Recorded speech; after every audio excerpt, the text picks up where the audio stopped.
జ్యోతిష్యాభిలాష మిత్రులకు స్వాగతం. ఈ ఆడియోలో మనము మేష లగ్నంలో జన్మించిన వారి యొక్క శారీరక లక్షణములు, అలాగే మానసిక లక్షణములు, వారి యొక్క శరీర దేహం ఎలా తెలుసుకుందాం. ఈ మేష లగ్నంలో పుట్టిన వారికి చరలగ్నం ఇది.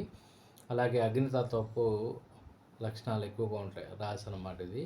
ఈ మేష లగ్నంలో జన్మించిన వారికి స్వతంత్ర భావనలు ఉంటాయి, ధైర్యంగా ఉంటారు, అలాగే సున్నితమైన మనసు కలిగి ఉంటారు. సో వీరి యొక్క శారీరక లక్షణములు ఎలా ఉంటాయంటే మధ్యమ దేహం మధ్యంగా ఉంటుంది, ఎర్రని శరీర వర్ణం ఉంటుంది. సో వీరి కలరు కొద్దిగా రెడ్డిష్గా ఉంటుంది అన్నమాట.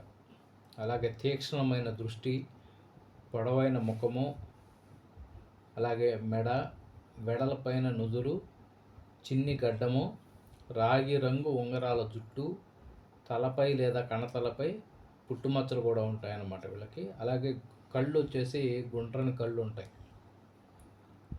అలాగే పళ్ళ వరస వీళ్ళకి చక్కగా ఉంటుందన్నమాట. అంటే ఎగుడు దిగుడు పళ్ళు అలా లేకుండా, ముందుకి వెనక్కి లేకుండా చక్కటి పళ్ళ వరస ఉంటాయి.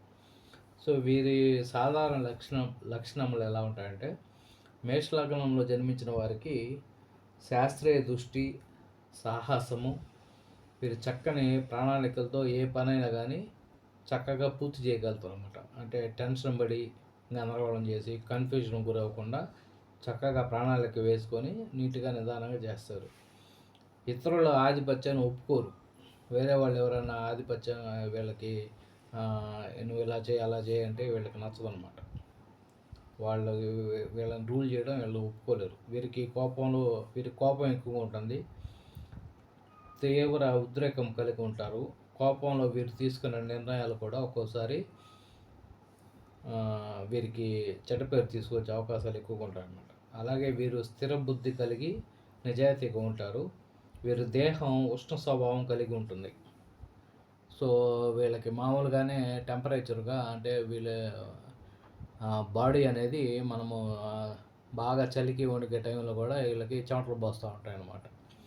అంటే ఉష్ణ దేహం ఎక్కువ ఉంటుంది వీళ్ళకి. ఏసీ ఫ్యాన్ తిరుగుతున్నా కానీ వీళ్ళకి చెమట పడుతూ ఉంటుంది అనమాట. సో అలాగే వీళ్ళకి వచ్చేసి మనకు వీరి అందాన్ని, కళలను ఎక్కువగా ప్రేమిస్తారు. వీరి ఆలోచనలు ఆచరణలోకి తీసుకొచ్చి అనుభవంలోకి తీసుకొస్తారు అన్నమాట. ఈ మేషరాశి వారికి పాపగ్రహంతో కూడిన లేదా చూడబడిన వీరికి శిరో సంబంధ రోగాలు ఉంటాయి.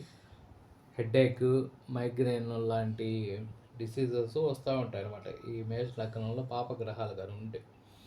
అలాగే ఈ మేష లగ్నంలో మనకు శనితో కూడిన చంద్రుడు ఈ స్థానంలో ఉంటే వీళ్ళకి పిచ్చి వచ్చే అవకాశం కూడా ఉంటుందన్నమాట. అంటే వీళ్ళు మూడంతా డిస్టర్బ్ అయిపోయి వీళ్ళకి పిచ్చి వచ్చే అవకాశం ఉంటుంది, మెంటల్ డిజార్డర్ వచ్చే అవకాశం ఎక్కువ ఉంటుంది అన్నమాట. సో శని ప్లస్ చంద్రుడు కాంబినేషను ఈ మేష లగ్నంలోనే ఉండడం కూడా అంత మంచిది కాదనమాట. సో ఇది ఈ ఆడియోలో మనం మేష లగ్నం గురించి చెప్పుకున్నాం. ఆడియో విన్నవారు లైక్ చేసి, షేర్ చేసి, సబ్స్క్రైబ్ చేయవలసిందిగా మనవి. స్వస్తి.